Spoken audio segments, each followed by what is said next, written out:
Good. We all affirm we're hearing you fine, Mark. Just that he's close enough. Thank you. Good. Okay, we will call to order the City Council work session for Monday, November 25th, 2024. Please rise for the Pledge of Allegiance. I pledge allegiance to the flag of the United States of America and to the republic for which it stands, one nation, under God, indivisible, with liberty and justice for all. Roll call now. Mark Bittner. Here. Shannon Derby. She's not here. She's excused. Bill LeClaire. Here. Doug Brandt. Here. Tim Patry. Here. Bonnie Shimmy-Lunas. Here. Scott Steckmesser. Here. Adam Husky. Here. Darla LeClaire. Here.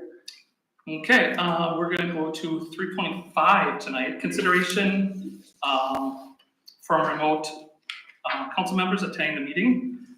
Tonight we have Darla and Mark. So looking for a motion to allow them both to participate in the meeting tonight. I'll make the motion to allow them to phone in there. Thank you, Bill, and second by Tim. Actually, this would be roll call vote.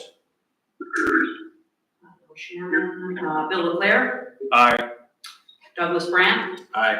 Tim Patry. Aye. Bonnie Shimmy-Lunas. Aye. Scott Steckmesser. Aye. Adam Husky. Okay, we are all here, except for Shannon tonight. On to number 4, we have a public hearing. Public hearing on the 2025 proposed city budget under A, review of resolutions to be acted on at the December 2nd, 2024 City Council meeting. Yes. Tonight has been duly publicized as the hearing date and time for the public hearing on the 2025 proposed city budget. This budget, as I have presented to the Personnel and Finance Committee, which has reviewed it through, I believe, a total of 7 meetings.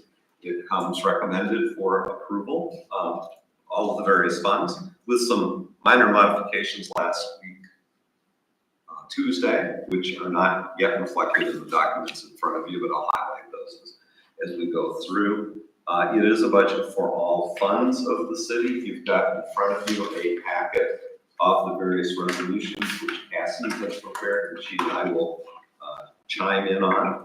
The first is the resolution, and again, these are the resolutions the council actually has to vote on a week from tonight at the December 2 council meeting. So first up is the resolution adopting the general fund budget for 2025, as shown there. It is at a total of $12,530,657. That reflects a 3.65% increase over the current year. That is within the 3.7% increase allowed under Wisconsin's expenditure restraint law. The significance of that is there's about $170,000 for our general fund budget with state aid for expenditure restraint, and to qualify for that, you have to stay within a CPI-based rate of increase. I will revisit this with some minor changes to the general fund budget that I'm proposing since last Thursday. They'll actually bring it down about $20,000 in total spending, but this is what has been noticed down this amount.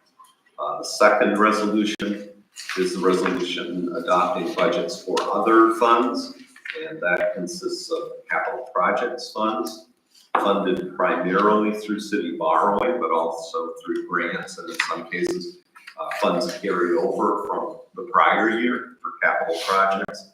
The various component budgets noted there with a grand total of just over $3.8 million. The special revenue funds, which have various special revenue sources, notably these include our tax incremental financing districts, the ones with the TIF designations. The other one's Sandy Bay Highlands Development Fund handles lot sales, typically through the CDA for Sandy Bay. The Housing Revolving Fund is loans from the city's Housing Revolving Fund that was originally capitalized with block grants for housing. The Affordable Housing Fund, which is out there, but there's no specific budget proposed this year. The American Rescue Plan Act, or ARPA, which accounts for city ARPA dollars plus the county dollars, which Manitowoc County has pledged as a match for our local spend on lead water service lateral remediation.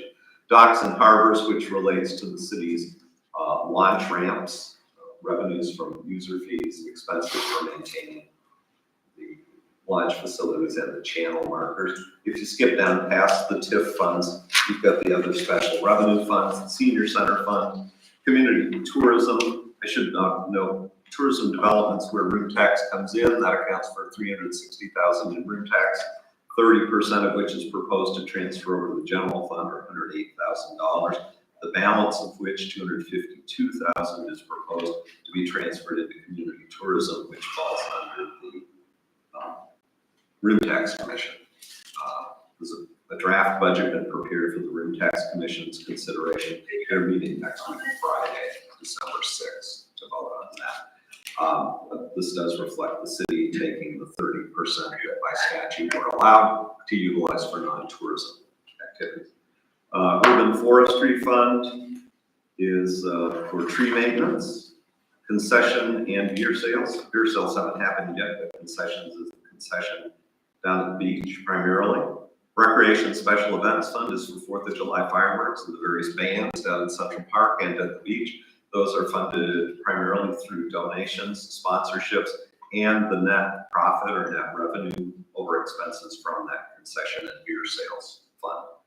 The Tree Planting Fund is funded primarily with a transfer of dollars in from the monthly environmental fee on utility bills and some grant money. Golf Simulator Fund is a new special revenue fund with the rec department having installed a golf simulator in the area that used to be a racquetball or paddleball courts, handball courts, whatever they were. They wanted to track costs and revenues there as a separate enterprise.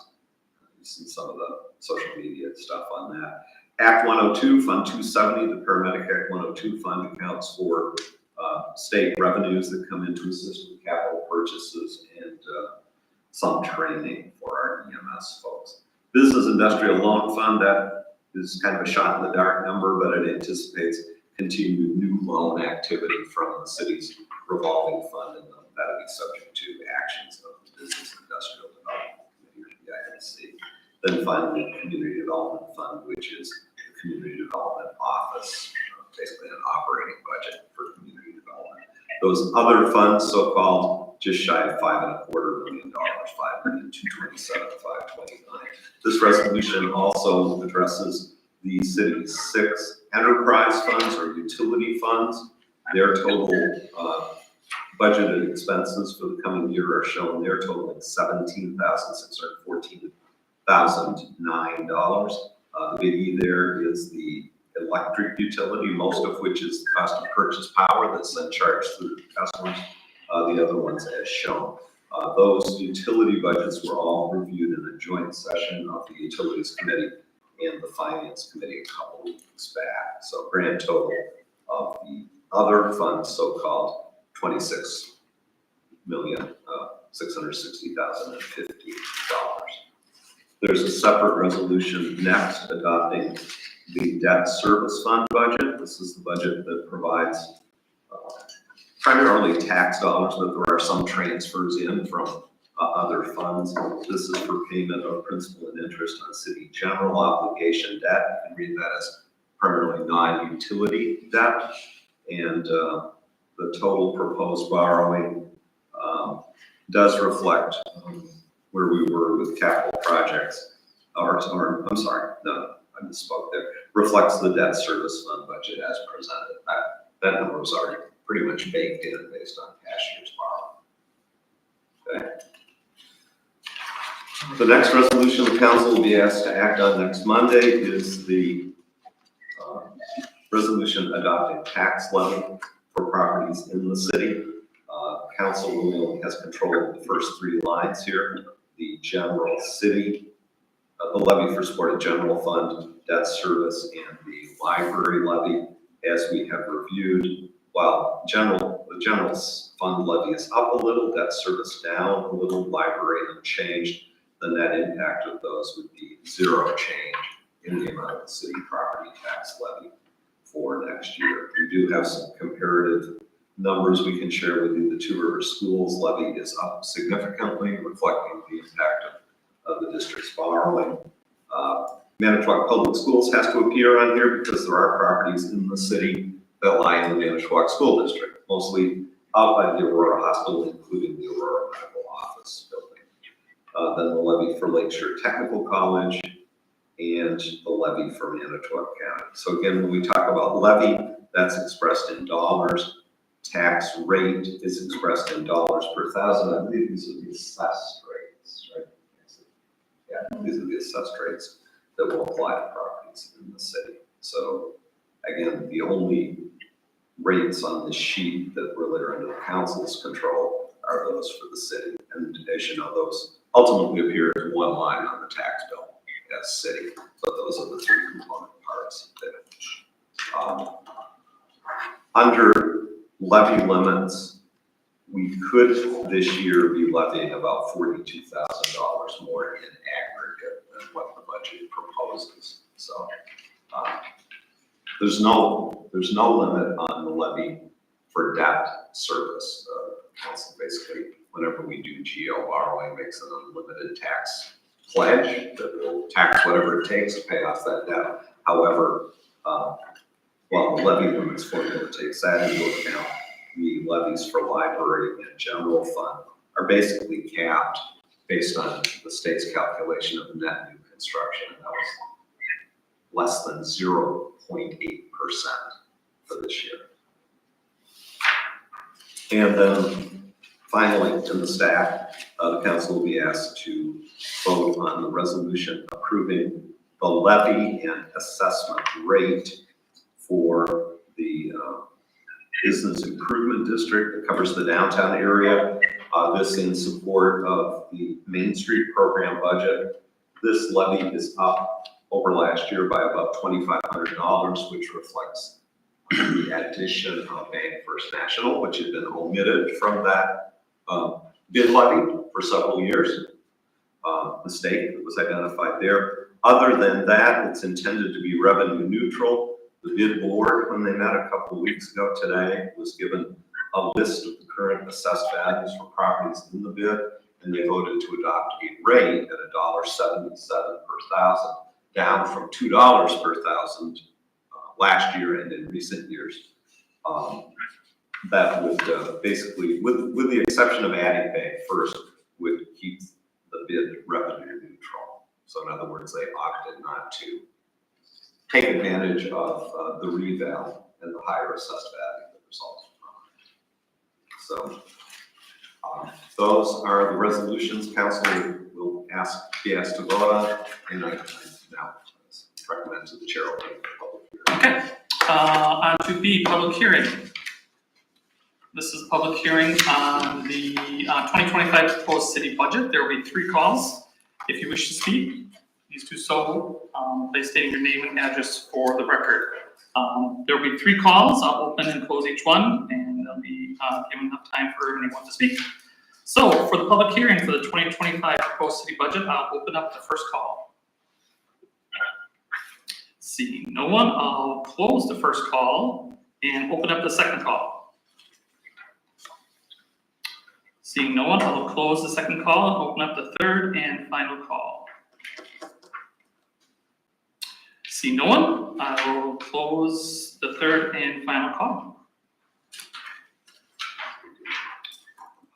There's nothing we're voting on tonight, correct? For There public is hearing, so- not. Okay. So the public hearing is now closed. On to number 5, discussion items.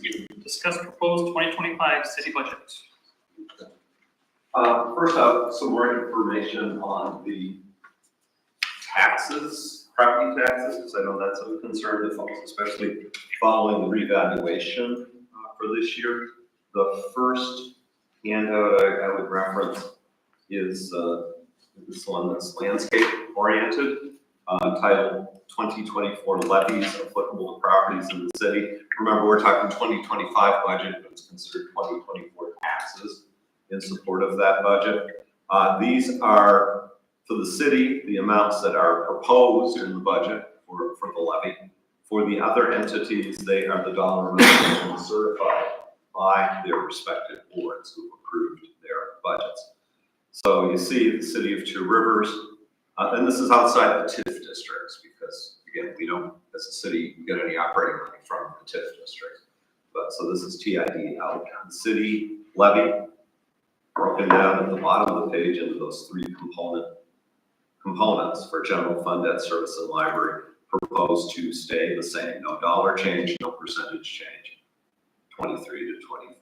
Two Rivers Public Schools, an increase of just shy of $1.4 million, 27.6%. I think this, what may come as a surprise to some folks last year at this time, the school district representatives appeared at council and commented, as I recall, that last year's lift in the district levy related to optimizing their state aid and happened in a year when debt service actually went down, but there was a lift coming for the debt incurred as a result of the bond issue. So that will be hitting this year, and the number as shown there is substantial.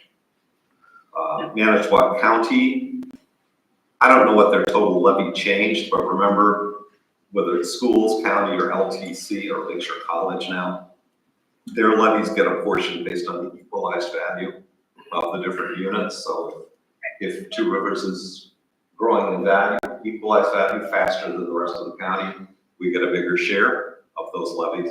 So the Manitowoc County levy applicable to the city of Two Rivers will be up by $202,000, almost 7%. LTC, their levy applicable to the city up by about $39,600, or 9%.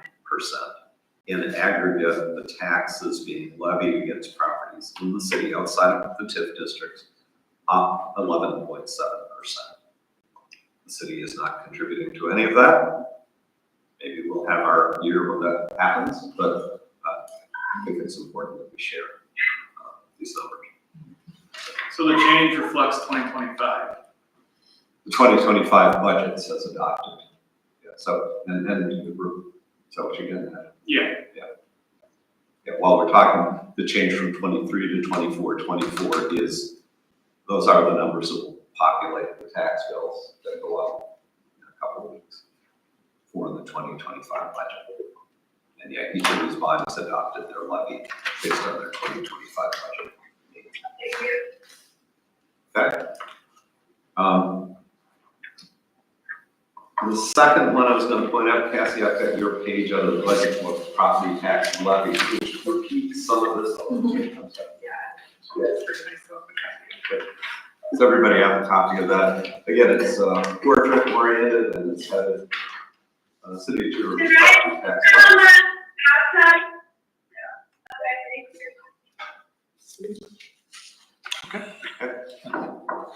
I'm going to be on the spot, I'm sorry, comments on this. I guess the only real comment, two things is you can kind of see on the far right column that shows kind of the percent total of the total taxes, where the cities of the total taxes about 33.5%. The school district is, Two Rivers School District is at 38.8%, and just kind of that breakdown of who's getting what portion of the total bill. And then if you go to the bottom, you have the assessed valuation, where you can see overall the city of Two Rivers went up almost $415 million in assessed value, or 81.46%. As kind of that summary. The valuation shown for the Two Rivers schools again is because although the district has a little property outside the city, there are properties in the city, including our highest valued property, which is the Aurora Medical Office building that's in the city and not in the district. And in turn is probably by far the biggest single property in the Manitowoc School District's value that lies inside our city. So this is kind of an interesting table that appears in the budget book. Of course, we all benefit from the school tax credit that appears on bills, and I don't know, is that up this year? It is, Can't really tell on this. it's up, the levy change overall is 7.58. So the levy change column is the actual dollar amount change. Mhm. And then the rate change is, it goes all going down dramatically, because that's where that gets divided up in the assessment value. So that's some more information on tax rates and kind of an unfortunate combination of the reval with a significant increase from looking at today's budget. That's what we have happening there. Any questions on what we covered today? Okay. I didn't know how deep to drill on budget, but we do have a few more handouts. Thank you.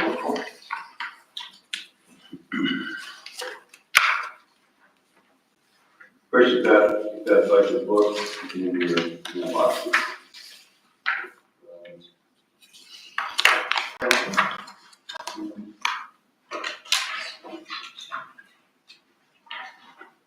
Oh, not that, correct. Okay.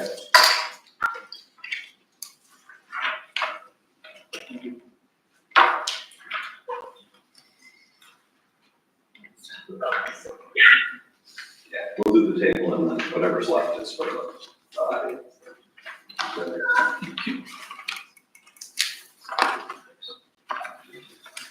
Packer colored handles.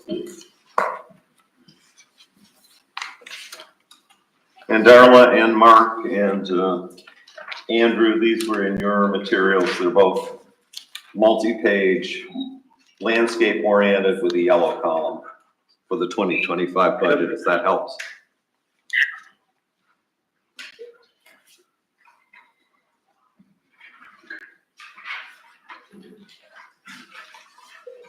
Okay. First up, I'd mentioned some, well, an error, frankly, that Cassie pointed out to me after Finance Committee met on Thursday, and that was where we have as a revenue item transfers in from other funds to the general fund. The number for the budget was $42,000 higher than the component parts that made it up. So I did go into the general fund budget. Now bear in mind, this is $42,000 in a $12.5 million budget. But did adjust 4 revenue line items, which I've highlighted. It starts on page 2.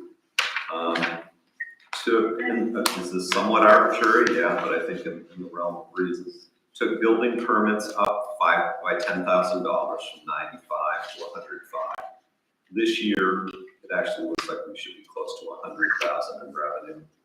If you look back at 2023 actual, that was a big year at 170 days. So up that by 10,000, up plumbing permits to actually the same level as this year's budget. Looks like we're gonna come in a little low on that, more like 19 or 20 than 18 this year. 23 is 27,000. So up that by 5,000 and up other permits by 5,000, reflecting this year's experience and projected year end. On the spending side, oh, I'm sorry, one more revenue item. Took recreation charges budgeted up from 30 to 32. That's on page 3. That's actually lower than what we're projecting for this year's actual, or projected 2024. And then on the revenue, on the spending side, I'm sorry.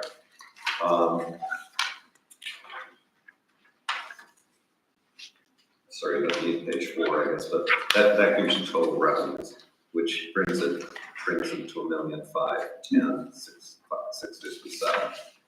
And on the spending side, we had briefly had a $20,000 budgeted contingency, which are like a lot bigger contingency than that, but to attain this $42,000 adjustment, reduce that back to 0. And with those changes, the budget remains balanced. It accounts for that discrepancy in the transfers in, and Which is, like I mentioned earlier, $20,000 lower than what was in the adopting resolution that we handed out. We'd have to change that. So, this really isn't slated for action tonight, but certainly if there's any questions, we want to entertain them. You feel it's kind of risky? I think 0 or 20 is kind of risky. On the contingency. No, I mean, upping the permits.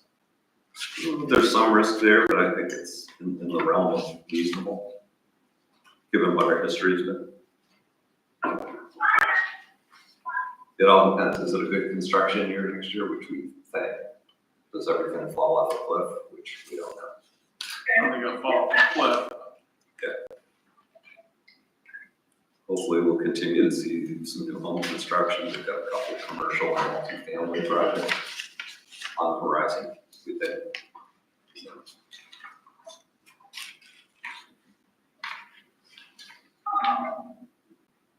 That's, if there's a desire to get the personal finance back together, we can. That's my best estimate.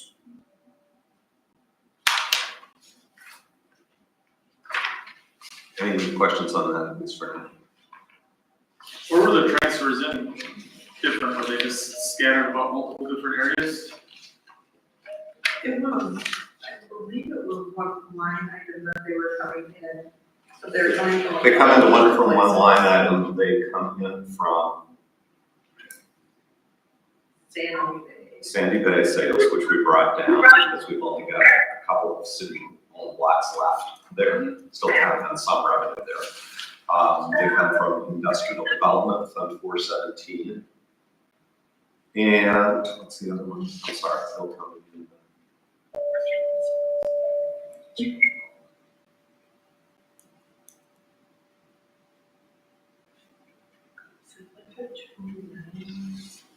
And 290 goes to, you know, I'm gonna go look, no, I'll look at the computer real quick. I'm going to like.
Okay, get kicked in. The other fund I neglected to remember was that 30% of room tax, which is $108,000. So it's room tax, Fund 417, a reduced amount from Sandy Bay, and 30,000 from an anticipated lot sale at the industrial park, which is the one we have in the contract. So yeah, it was the 30% of the room tax that I forgot. So that's that one. We'll be back to the council after budget adoption, probably in January, to talk about our 2025 borrowing. But through review with the Personnel and Finance Committee, including a little bit of paring back last Thursday,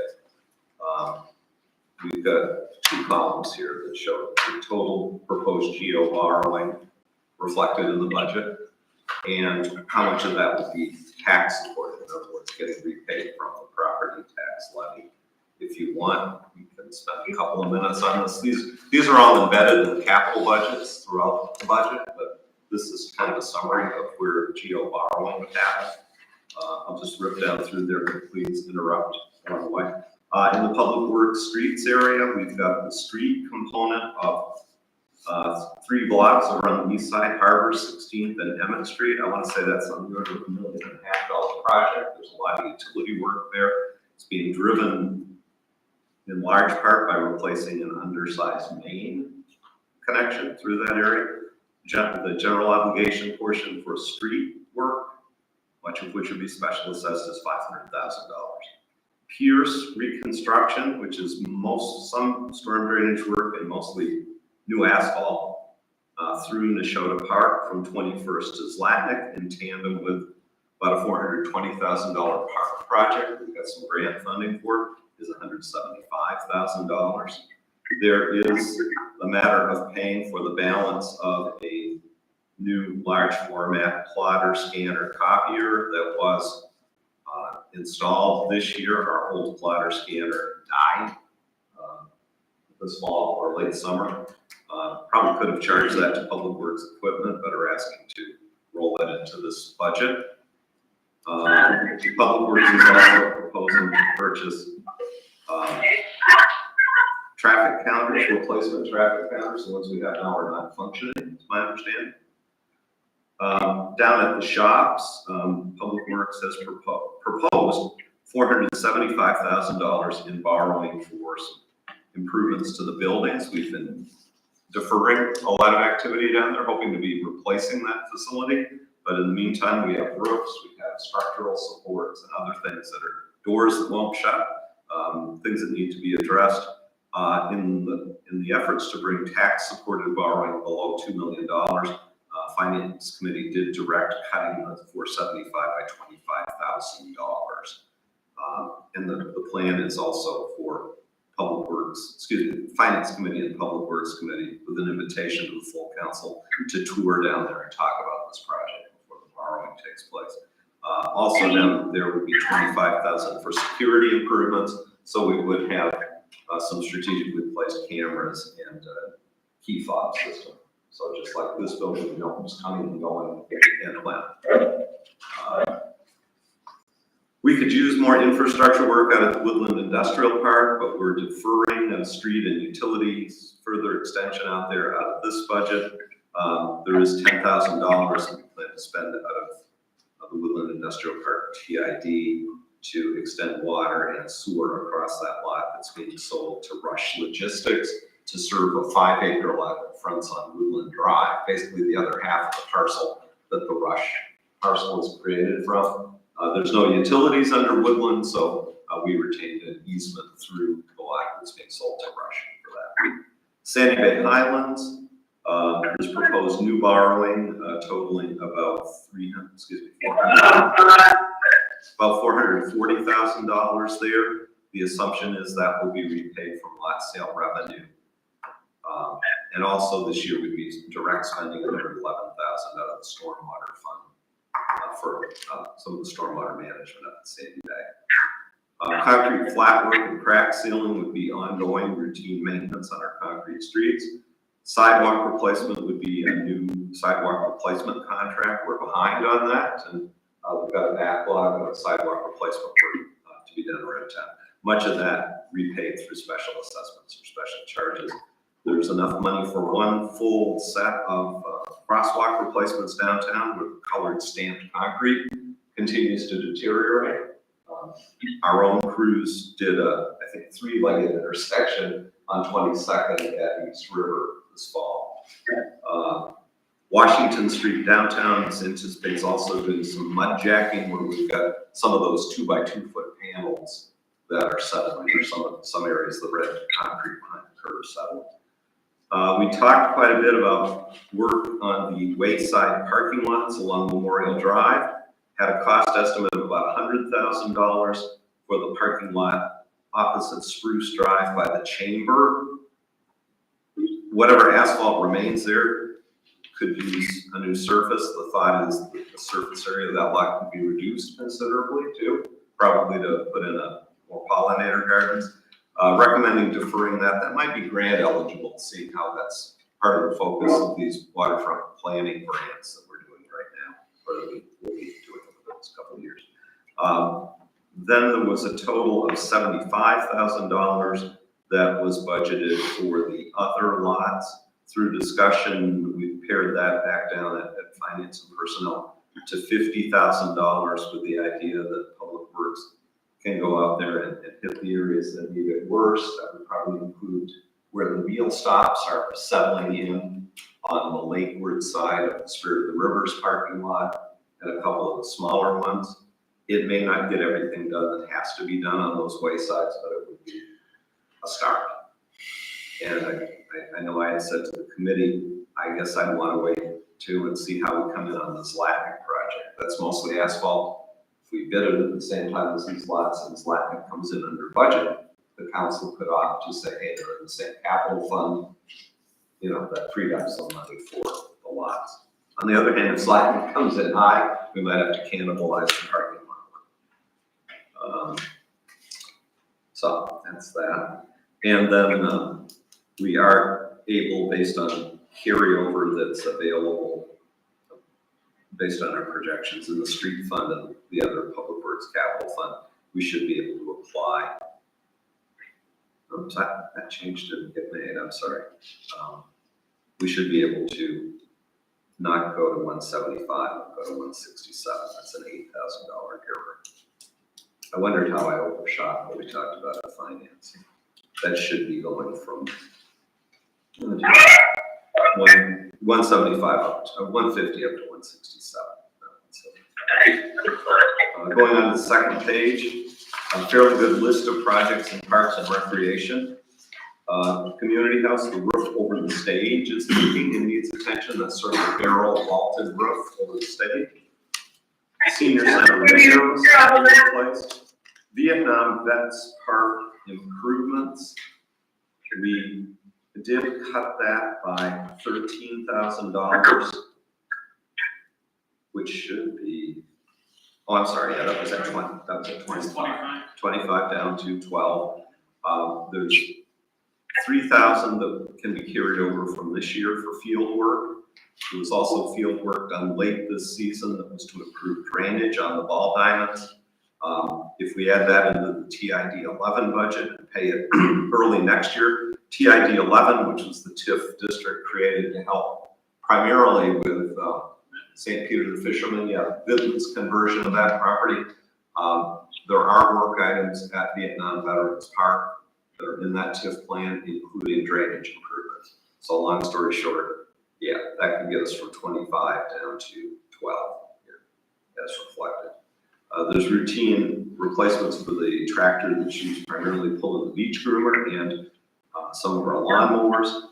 The curtain on stage over at the community house is really old with a lot of tears and mends in it, and it no longer meets a fire rating. And in a public space, assembly space like that, a gigantic hunk of flammable hanging fabric is kind of a big deal.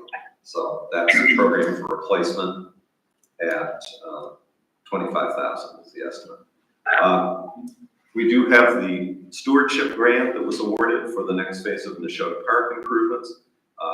The grant is $209,500. Local match is 50-50, and so this reflects borrowing to implement that project in 2025. Some Paddler's Park improvements to complement what's been happening over there. You heard, I think at the last meeting from Mike Mathis about some of the Lakeshore Natural Resources Partnership assistance we've gotten over there. Some planning for future improvements in the community house, repairs to the JC shelter at Nashotah Park, replacing the 10, 11-year-old fabric on the pavilion at the Rotary Pavilion at the beach. Design work for a project we want to go for grant money for in 2026 and future years with upgrades to Riverside Park, and then typical appropriation for playground replacement parts and mulch. So total borrowing for parks and rec projects, $466,000. And I know Mike and his crew are actively pursuing grant dollars for some of the capital projects we've talked about there. And we should have maybe an update on that shortly. Police Department, Assistant Chief Wiesner's here, can speak if you have questions. The RAP, Safety and Restraint System, is basically to effectively constrain one prisoner rather than having them flop all over the back seat if they have a whole back seat to work with. So it's for both officer and detainee safety. Interior setup for a new canine vehicle. The current canine vehicle is a former school resource officer vehicle, and there's a need for replacement there that the chief has made a case for. It's expected we would use the capital leasing program through Enterprise for that Chevy Yukon or whatever full-sized SUV is used for that, but this is the price for the full interior setup. There were some tough questions asked by the Finance Committee about things like looking at the canine fund that's benefited from fundraising and donations. That's still under $60,000. The concern was not to go too deep there on equipment, because God forbid if we have to replace a dog, that's a big expense. So I think the committee was respectful of that and turned and cut the budget for the public works garage as a result. But that's some budget sort of choices. Squad camera replacement is due, and this would implement cloud storage as opposed to storing it on servers here at City Hall. The budget has both, there's an impact both in capital shown here at $8,000 and in the operating budget for implementing a flock camera system.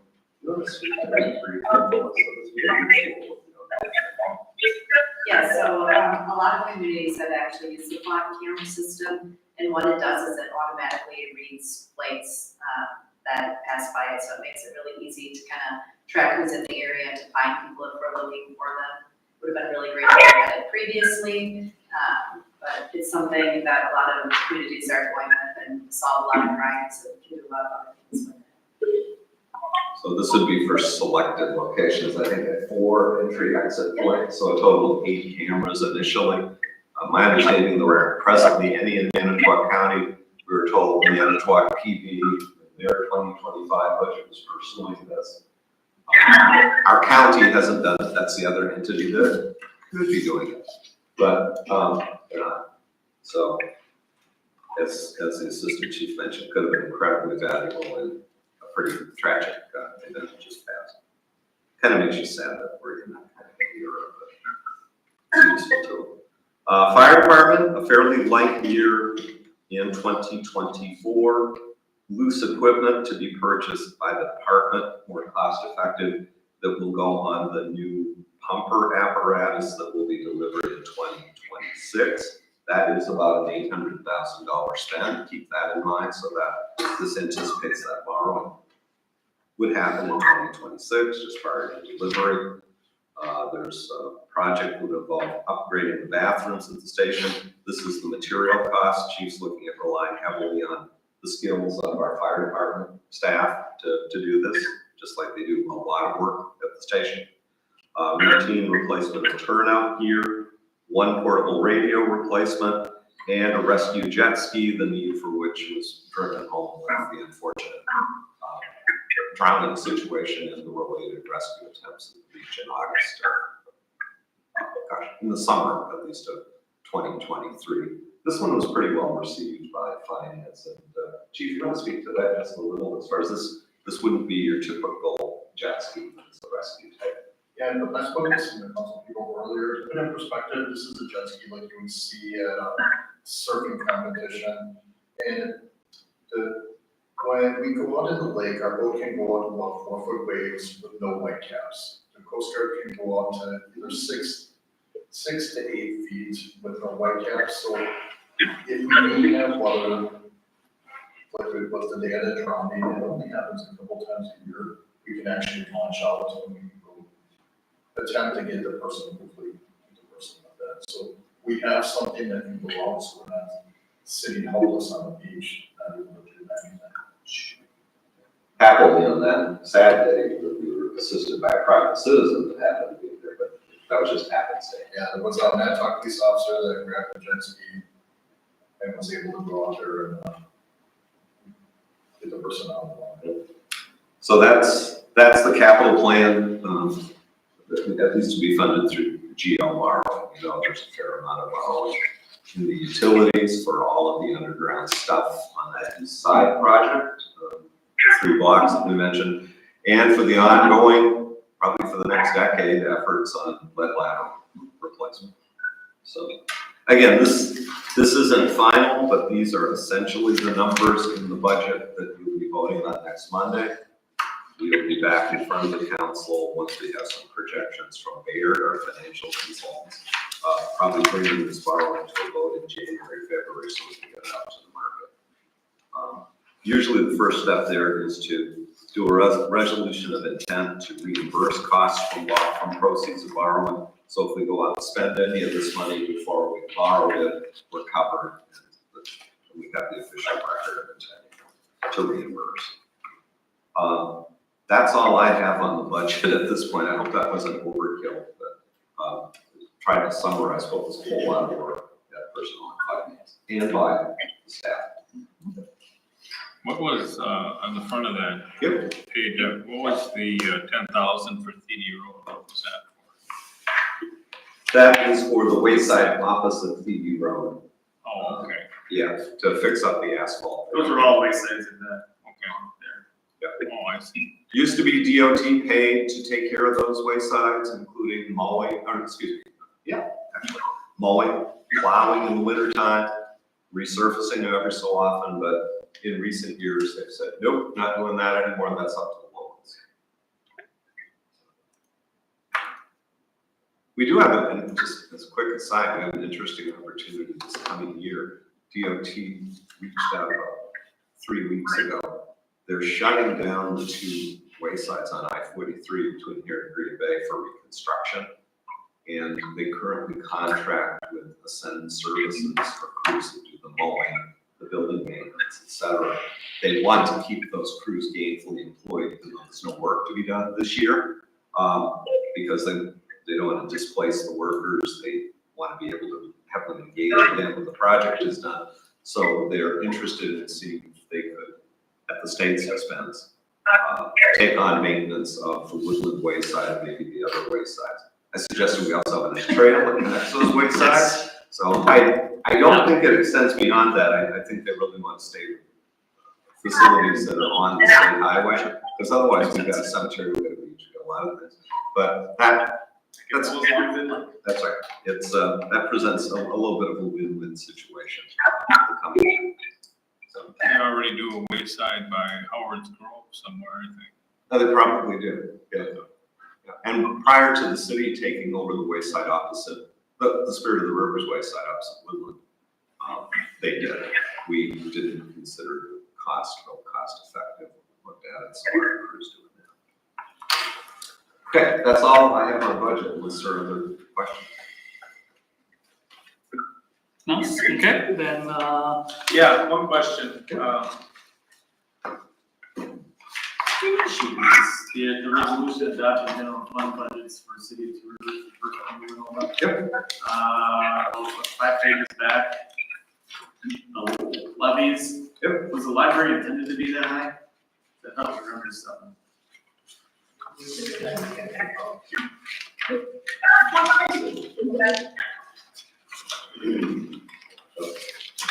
Oh, yeah, that's Oh, is it?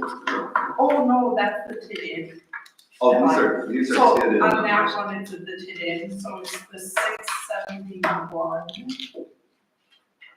681, 790. 790, and then that's the TID rate, so it's the added amount that is cast to the TIDs, but goes just to the TIDs. Okay. So that's the case for each of those. Correct. Thank you, Adam.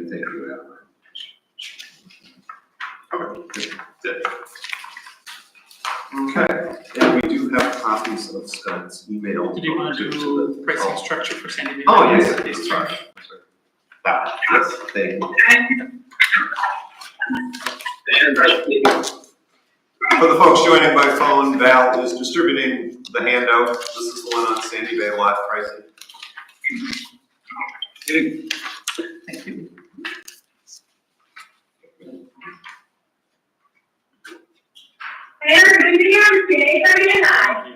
Hey, Mark, Yes, could you mute by chance? We're picking up a lot of feedback.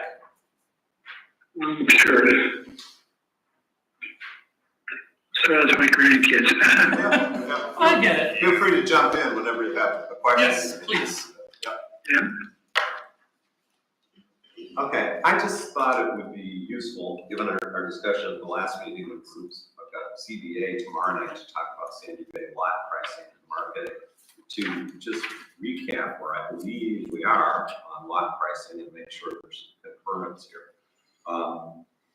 When we presented the contract for the Sandy Bay Phase 3 infrastructure at a council meeting this summer, I think the final action was in August.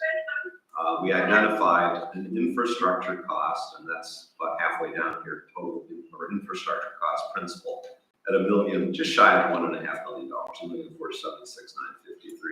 This was for each of the items that were bid in that contract or were going to be bid this year to complete the Phase 3 infrastructure, with the sole exception being a little over $200,000 in stormwater management costs. So in other words, the basis for cost recovery was meant to be full cost of the water mains, the sewer mains, the electric, the gas, the sanitary, sorry, I guess I said that already, the stormwater collection system.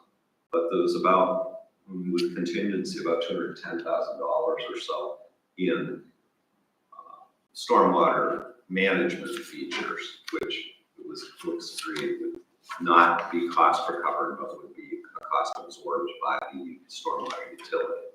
So what I'm shooting for, and we'll be meeting with the realtor and then the CBA and looking at fine tuning some of these prices. So assume these are averages up top, and the plain Jane lots we've got at $57,000. Those are a little bit smaller. Maybe they're impacted by wetlands.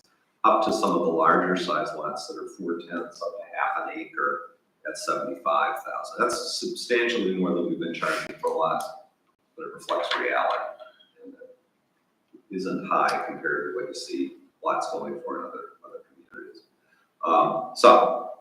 We also anticipate being able to cover the real estate commission, and there I'm saying an average of 12%. We're talking with current realtor and going to go out with an RFP for new realtors sometime in the next few months. So we'll discuss that with the CDA.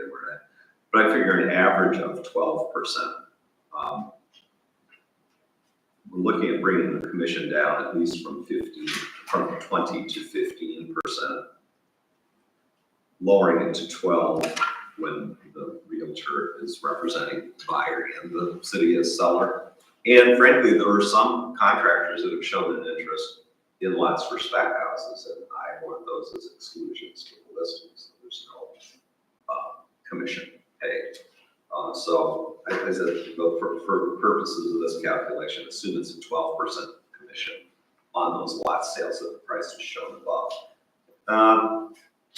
Probably on the high side, but $500 for title insurance and closing on each of 26 lots would give us total cost to be recovered just shy of $1.7 million, which is covered by proposed sale prices. What doesn't that include? Well, again, it doesn't include the spend for the stormwater management features. It doesn't cover interest on the borrowing for the borrowed funds. I believe that the assumption there was that something that property taxes could offset as lots are sold and developed. It doesn't include a cost attributable to the land, which we never have done up there. But I just wanted to present this before going to CBA to make sure there's a comfort level with this. I think it's consistent with what was discussed when the contract was awarded this summer, but I wanted to figure us putting the agenda together for this meeting. Well, here's the opportunity for one more kick at this before the CBA proceeds to the press. So it's not all inclusive. Again, some of the stormwater costs, the cost of funds, and cost of land. But on the other hand, it is aiming for substantial cost recovery on the principal amount of the improvements, the real estate commissions, and title insurance and closing. Now, maybe those individual lot prices go up or go down, but my intent is to advise the CBA they need to reflect a bottom line that will bring in that amount of money ish. So. I don't know if you want to. I mean, I think that's as close as we can get, and I don't know how much we're gonna charge a person for a piece of land. These kind of scare me, and Yeah. I think Not alone. we're broadcasting. I think they can sell just fine. I can't afford it, but yeah. It would require action of the council to deviate, at least in whole from this. I didn't hear the council when you approved the conveyance wanting to dictate individual lot charges, but I just wanted to touch bases to see if you feel this is consistent with the philosophy we went into this. I think so. That was my end goal, was to get a number, not that we sway from that number and all of a sudden we're giving 20% here, 20% there, and deal there, without at least the council blessing that, as we're the ones on the hook for borrowing of it. So, and again, this is an action item, but anybody have any opinions? I think Adam was the one who wrote, said last week. I mean, this is one tough sell. So, but I want to give everybody that opportunity. Of course, two of the council members, Shannon and Scott, are on the CDA. And we'll be looking out for the council and the city's interests on as well. Yeah, Adam said it's nice to have the numbers in front of us, so. Whether the realtor recommends, 57,995, I don't understand Walmart pricing, but that's why I'm not a marketing person. So, but we need a total that sums up somewhere to shy of $1.7 million to cover those costs. That suffices for me. Why is the commission to their agent 12%? The CDA felt when we first took this to market and when we did the first RFP, or the most recent RFP for marketing, that having an extraordinary, higher than normal commission would be useful for getting more marketing effort from the realtor. So I think vacant land 10%. I don't know anymore because this whole thing where you can negotiate commissions, but I think the traditional commission on vacant land has been 10. Okay. And the CDA deliberately chose to aim higher, feeling that they would get more marketing effort. And you said there's going to be an RFP? There is. I want to talk to the CDA. The last direction was saying, well, let's contract with current realtors through the end of the year. Well, we're probably not going to be in a true position to market last till about the 1st of December. When I made that ask, I thought it would be sometime in October. So it's up to the CDA. I would still like to get something done after the holidays, but maybe list it with the current realtor who's got some good prospects lined up for into March, but then still move forward with an RFP.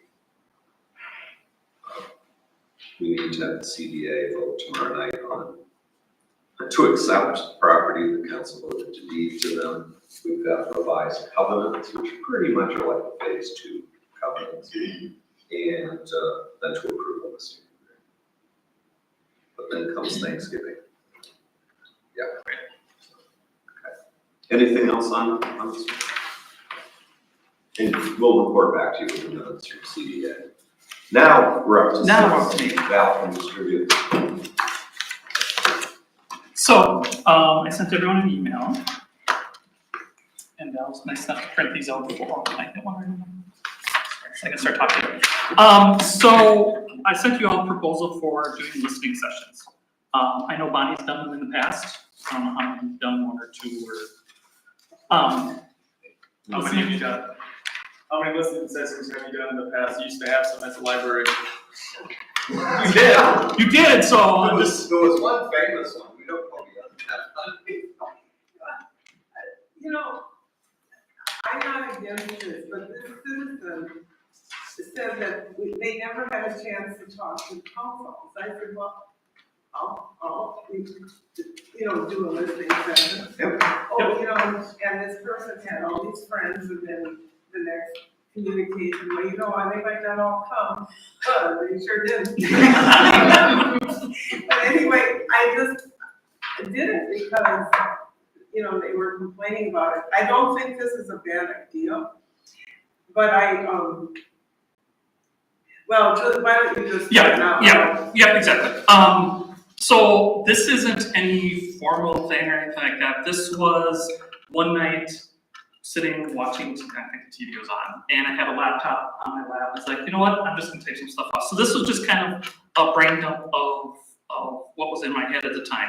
But what I was thinking of, we do once a quarter, so 4 times a year, 3 city council members would be there, and we are there from 6 to 8, and we just have a listening session where either the public comes in as they want between 6 and 8, or they come there at 6, and if you're there at 6, great, we get started and just go through it and listen to what the people have to say, answer questions, refer back to city staff or city manager if there's questions we can't answer. But just an opportunity just to sit and listen to people. And we do it at different places in the city, library, senior center, community house, wherever. And we just sit and listen. Like I said, take questions, comments, whatever. I think 4 times a year is okay.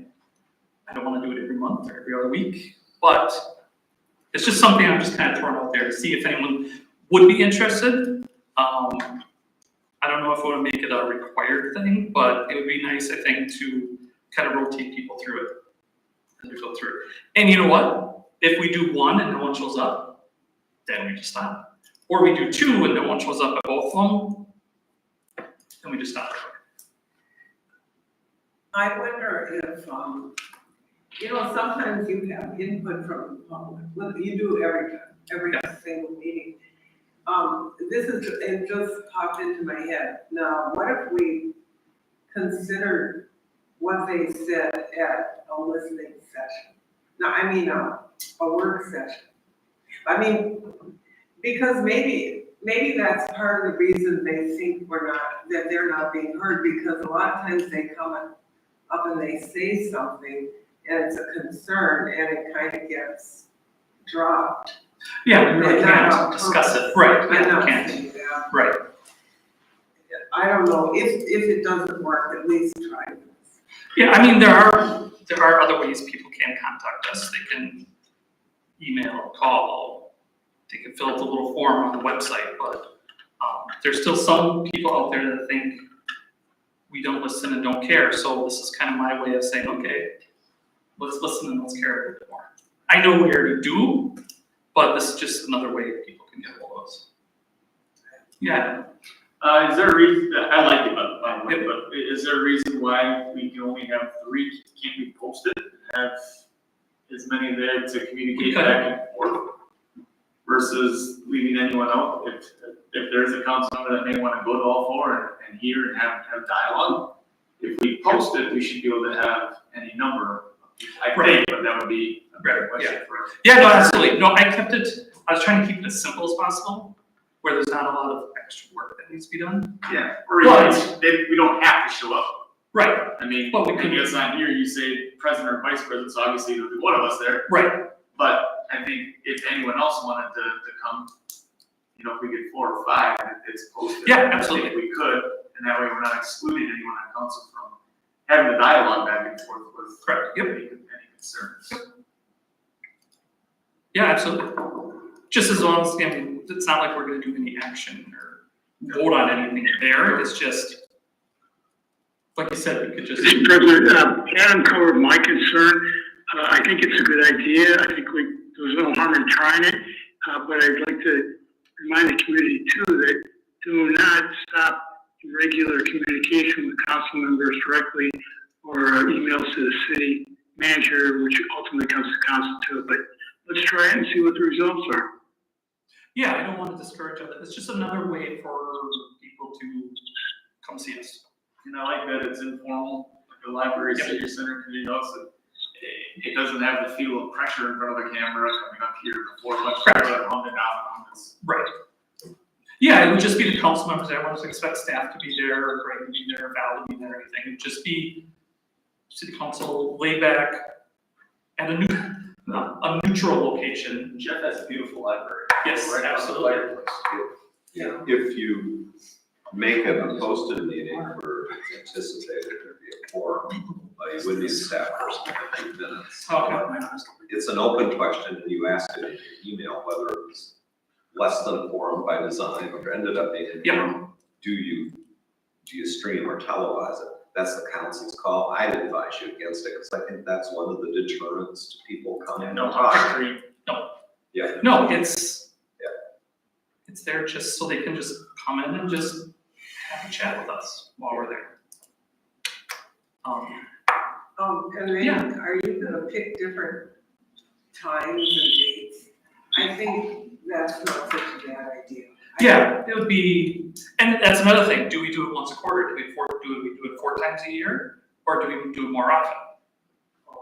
I just did 4 times a year just because, Just start at least. just to start, and all our schedules are busy the way it is with other meetings or personal life going on, but.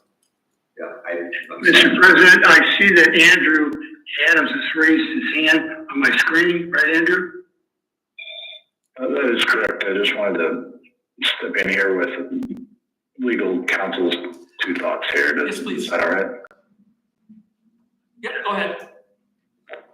So just the proposal kind of, as it's set up, 3 people from the council, more informal, that's certainly, I think, a allowable way to do things. As soon as we start having more people there, it's got to be noticed up. It's got to be treated like any other meeting. It's got to have all of the bells and whistles, notice, publication, all those things. So just bear in mind, if you want to do the less formal, slightly less procedural requirements, it's got to be more, there have to be fewer people in order to do it in this way. Otherwise, we run into the problems of potentially having a walking quorum where there's some overlap of people who were there, weren't there. They start talking about it. One talks to another talks to another, and we end up with a council meeting that happens entirely privately, even if it's accidental, and we want to avoid that to the greatest extent possible. Correct. But if we do post the meeting in all the normal areas, then it would be okay if like 4 or 5 or 6 council members come. Yep, it would just then be another council meeting. That's okay. You can do that as long as we notice it up. It's all good. I mean, And you know, and make sure it's open and all of that. well, right. I mean, we wouldn't sit there and not tell them we're gonna have it and say, we had a listening session 4 times this year, no one came. We didn't. I think the goal is to post it no matter what, whether we have 3 or everyone there, but. Yeah, and if we need agenda, it would just be public input. I do think if it's posted as a meeting and there's a reasonable expectation of a quorum of the council is going to be there discussing items, obviously you're going to need a staff person, the clerk or deputy clerk to take minutes. I think if it's a council meeting and it rises to the point, I would want staff there, quite honestly, because with all respect, sometimes the answers to some of the questions are from staff. Exactly, I see right. other communities like, in Manitowoc, different form of government, but I think the mayor and 1 alder, which is way shy of a quorum. Yeah. They sort of rotate it and they have input sessions. The other question I've got, Attorney Adams, I know Jack Bruce was always very good about cautioning the council under input from the public on regular meeting agendas. It's okay to engage with the citizen that walks up to the microphone to ask questions to maybe better understand the concern they're here to express, but then as a council not engage in, fashioning any solution to it or, deliberating it. How does that work if, you've got a posted meeting, you gave fair notice, it's for input from the community. How far can the council then, with due notice, take those discussions? Because I know that has caused the council to feel pretty constrained at regular meetings where there's that section called input from the public. You know what I'm speaking to? The agenda would be very general. So, but clearly it's got to be more than a one-way communication to be of any benefit. Well, yes, and you certainly can't be making decisions at something like this because you have no way of knowing, you know, what's brought up if the agenda item is particularly general. But discussing items to be added to the next agenda. So taking something from perhaps one of these meetings where maybe there's not quite a quorum or something like that, and saying, okay, that's interesting. You know, perhaps not a significant discussion of solutions, but potentially bringing up ideas like that can all be. I think the way to handle that is to add it to the next agenda. It's put on the next agenda for the next, you know, actual work session or council meeting. Certainly, yes, you're right. You can't go too much into depth into finding a solution, but you can. There's nothing wrong with discussing a little bit around the edges of what you know, the directions people might want to go, and then saying, okay, we'll talk about this more next time around. That could be a referral to a board or committee, a referral to a commission, a committee of the council, action on a council agenda. Sometimes it might be a referral to staff. Yes, we talked to Matt about that pothole you came to talk to us about, and hopefully it's patched by then.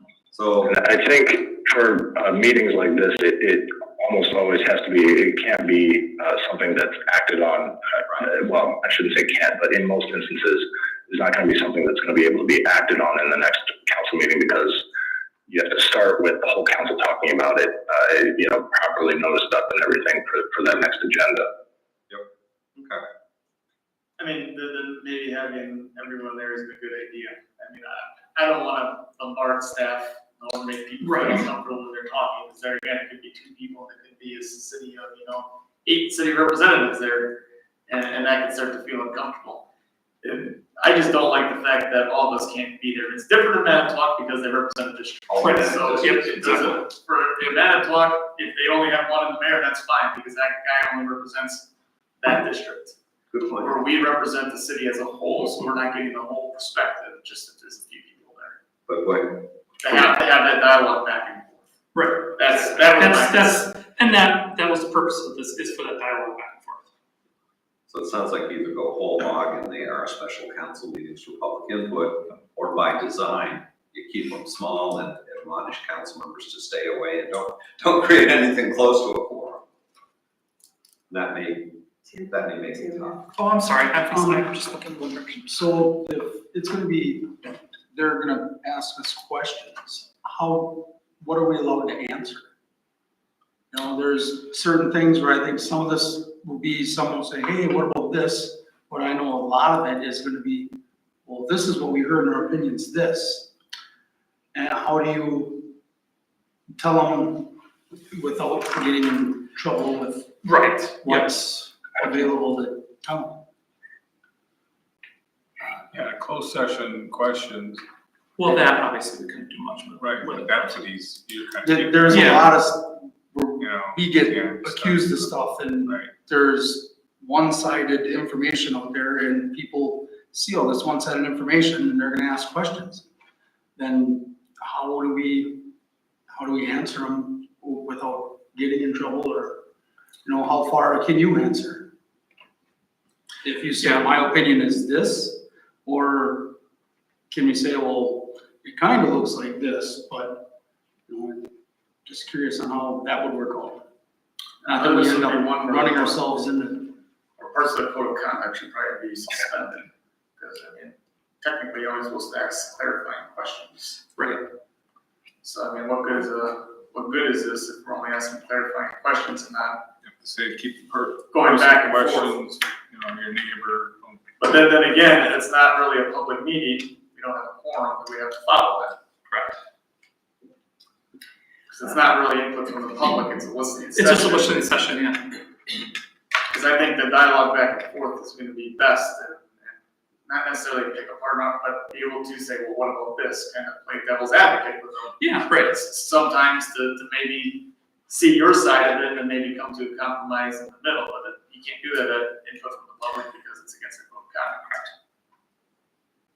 Yes, Bobby. Well, I was thinking, the question about the Unimart property, all he really wanted was information. There's really no opinion that you can, well, I guess I shouldn't say that, but there isn't necessarily an opinion, there's just answers. Like, for example, I knew that we gave them an extension, but I couldn't remember what the deadline was. I never mentioned it because I couldn't remember that. But I will tell people that I have to go back and look at minutes and things in order to give better information to you. Yes, and that's kind of how this would be, is if we don't have the answers All the time. all the time, that would be like, okay, well, that's something, we'll have to ask Matt about, or. And it might be a suggestion that somebody's making, That too, yeah. somebody thinking, well, we need this here, or we need a pool, we need that, something like that. kind of. Right, yep. And that's what you're trying to get at, and I think you gotta keep it three members or less. Because Then once it's you get more over that informal, three, then you're, like you said, you're in trouble. Yeah. And then I think you should really have a subject, some kind of subject matter that you're gonna highlight, maybe 4 different areas or something. Well, If you think about it, Darla gets quite a few people come in to her session because she gets a speaker. Now, Matt did one, and he had a lot of questions afterward, and it's exactly what you were talking about. the EAV sessions. So maybe Darla could help us with formatting a criteria for the meeting or something. If I could, I'd point out the 2023 goals for this council included implement regularly scheduled community forums with participation by city council, city manager, and department heads, begin in third quarter of 2023. When you reviewed the goals last year, I think this was adopted, I just pulled this up from the website, the recommendation was to rephrase it to read, hold periodic community forums on specific topics, community development, housing issues, public safety, infrastructure, etc., begin in the third quarter of this year. So yeah, we're behind on that, but that rings true with what Bill was just saying, too. Making it Well, we topical. did that one time with the utilities. Remember, a lot of people were upset about utilities. Yeah, 2 people Me showed and, up. I remember that. Bonnie, and I don't know who the other person was, but, Oh, I'm sorry. you know. Oh, Darla just raised her hand. Oh, go ahead, Darla. Oh, you saw that, good. The way I'm looking at this is it's an extended input from the public. It gives them an opportunity to either ask a question or to say that here's an issue I think you should address. We give them ample time to talk about it and clarify their issue, get their name and their contact information. So if we need clarification, we can call them. We either go to staff or we go to Mr. Buckley or whatever would be appropriate. We can get back to this individual. Plus, we can put it out on the website. Here's the question. But I'm thinking that if we do it quarterly, you've got 2 people, those 2 people would report back. So I think the best way to keep it very informal is I think this could be done very easily, and I'm not a fan of having topics because that kind of takes away from the spirit of the event. And I would be more than happy to show up at the library with another person and be ready to field some questions. Probably won't get an answer that night, but give me your contact information. We're going to get right on. Or if it needs to go on an agenda, that's what we'll do. Yeah, that's kind of what my idea was, very informal. Because I think that was some of the comments people were saying is, they don't want to come here, there's too many people, it's on camera, and they're, before us, and they're up there in their spots and stuff, so. Well, a lot of people, they get stage fright. Yeah. They kind of just breathe up. So to me, like I said, it's an extended input from the public, but just not so formal and kind of, have all this looming over this person there in the spotlight.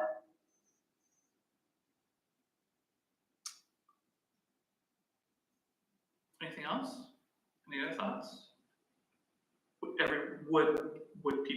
you go and listen and talk to people? I'm not sure. I would figure all this would, but. Sure. Okay. Kind of a more organized version of what I expect you all do every time you go to the grocery store. Correct. Don't set up a produce session. Right, I mean, yes, it is something, But publicizing and saying. publicizing it, yeah. Here, we'll be here at the library on this day from, I just put 6 to 8. Just because that's when our normal meetings are anyways, from 6 to 8, but. Okay, so, we'll look at starting something early next year. And we'll go from there. Good. I'll try it. Yeah, I'm trying to see what happens. One of the December meetings, do a sign-up sheet or something to get you, maybe through the first quarter. Yeah, good. Who wants to do the first one? And we could have it set up to launch on the Facebook page and elsewhere. Sure, yep. A couple of weeks in advance. Again, this is your baby. Yeah, we Support want it. to, use the City Hall website or Facebook page. It'll be posted. We can talk about it in one of your, We could get it out in the utility mailing. yeah, that's true. We're like 3 weeks from the next deadline on that, so that I get good feedback on that, people. Yeah. Not reading it. We'll do it, right. We have with Facebook, we can put it on the city website, we can mention it during city council meetings, different ways. Attorney Adams, because being paranoid is in my job description, if the council's doing these meetings of, with 2 council members at a time, which certainly keeps you way safe, I think, from a quorum. 2 or 3. Or I was 2 or thinking 3. Any need to be avoiding we have 3-member standing committees of the council. Personally, I'm hoping you'll say that's not a real big problem, because they're only advisory to the council. They don't have any final authority in their own right. So is there any reason to steer clear of having a quorum of the Public Works Committee, the Utilities Committee, or the Personnel and Finance Committee?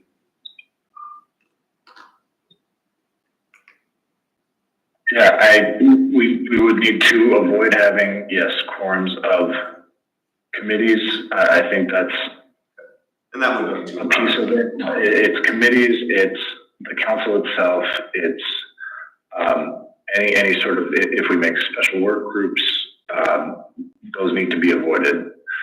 That's why, the fewer the better here. Yep. So, Plan commission.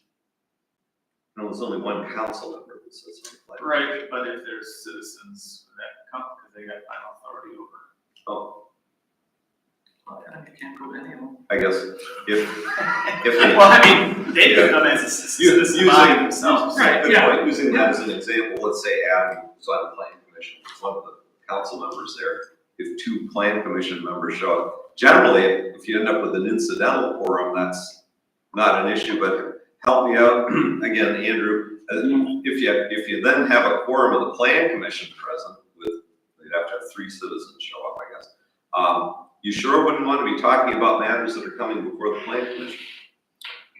No, and you'd also, it would be better to stop it at that point when it is noticed, when you realize that that's happened. Yeah. To clarify that, at that point, we're stopping this. We have no intention of having a meeting, a quorum of the plan commission, and reporting, just letting somebody know, hey, we ended up in the same place at a at a city event, but it was not intentional that we set up a meeting or anything like that. So that could come as simply as you and I showing up and a citizen. Yeah. Or Matt. And Matt Yeah, would have to that's come to tricky one of them. with staff. Then you gotta watch the topics, 'cause there's a lot that comes before the plan commission, including Airbnbs, that could be a topic that comes up before these listening sessions. That would have to be. And it sounds real bureaucratic, and that's not your goal, but it might be wise, because all council members don't necessarily know who's on every board or committee. It sounds a little painful even as I say it, but you might want to say, anybody should. Now, let's get this straight. Do you currently serve on any boards or committees of the city? Just Yeah. that's because all. we, right, yeah. because we want to be uber cautious about not tripping inadvertently, violating, Yep, exactly. open meetings law. That's the last thing I'm thinking of this, or what we want to do is have a listening session and we violating how many different rules and regulations and stuff. It's not the purpose. Okay, so more thought behind some of those things, but Sounds like some consensus for these, maybe two at a time, or two or three. two or three at a time. And it's easier to, because then it could be, you know, if we did this, just the standing committees, it'd be easy enough, because it'd be like, it could be Adam, it could be Bill, and it could be Tim, one from each committee. Then it could be And Bob. could you give us a little bit of time to work out, perhaps hammering out a few of these pieces of, you know, hard lines that we need to make sure we avoid Yes, absolutely. before making a decision on this? Yeah, it wouldn't be something we would start until early next year. Yeah, Andrew, if you want to come up with some suggested guidelines for council on this by early January, that'd be great. Yeah, because we're putting you on the for this FYI. You're agreeing the criteria. Right. Yeah, because when I sent it to all of us, I also sent it to the attorneys right away too. And Greg too, just to get thoughts and stuff like that. So, okay, I didn't want to take up a whole lot of time, so that was it. Thank you all for your time. Appreciate it. The one remaining item on the agenda, oh, first of all, just a reminder, information only. The Christmas Fantasy Parade of Lights organized by Main Street is this coming Saturday night. Dress warm and bring your earmuffs. That's the sound of the weather, but city council participation is encouraged. I don't think any discussion of city matters happens there because we're telling Bonnie not to throw that candy.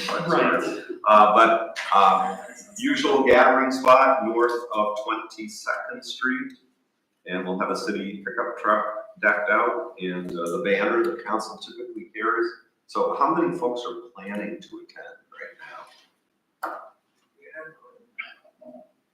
Maybe. Scott. I have candy ready. So. How many? I'll ride the truck. Back to Bill, okay. Bonnie, But you got a wicked arm on. get the candy outside in the freezing cold. Get it ready. I will try. She throws it and then she says, spare, strike, no. Mark, I'll Darla? be sorry, I'm out of town. Yep, okay. Darla, maybe in the cab with Bill?